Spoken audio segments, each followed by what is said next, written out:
তো তোমরা তো সবাই জানো, তো আমাদের বাড়ি প্রতিষ্ঠিত রাধা গোবিন্দ আছে, আর আমি এটা হচ্ছে কার্তিক মাস। তো কার্তিক মাসের দামোদর ব্রত মানে অন্নকূট পালন হচ্ছে, সেটারই আজকের প্রস্তুতি নিয়ে চলে এসেছি তোমাদের কাছে।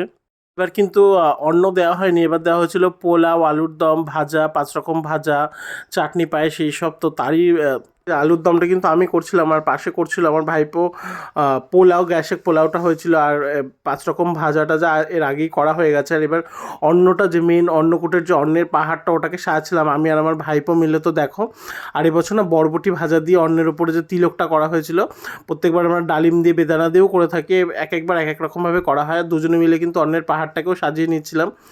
তারপরে এবারই ভোগ লাগবে, আসল যে ভগবানকে যে ভোগটা লাগানো হবে। ওম বাং ইদমাচন ওম কৃষ্ণ রাধা গোপীনাথ বাং শ্রী সজল শুভকরণ ওম বাং শ্রী সজল শুভকরণ পক্কান নিবিদান বাং শ্রী সজল শুভকরণ। তারপরে গোপালদের একটু নিবেদন করা হচ্ছিল, কারণ গোপালরা তো বাচ্চা, গোপালরা তো নিজে নিয়ে খেতে পারে না, তাই গোপালদের একটু খাইয়ে দেওয়া হচ্ছিল। আর এবার পুরো অন্নকূটটা দর্শন করে নাও। কথায় আছে ভোগ দর্শনে দুর্ভোগ কাটে। তো তোমাদের সবাইকেও ভগবান রাধা গোবিন্দ ভালো রাখুক। আর এবার হচ্ছিল আরতি, তারপর আরতি করে আজকে ভিডিওটা এখানেই শেষ করি। তো ভিডিওটা ভালো লাগলে লাইক করুন, শেয়ার করে দিও। টাটা।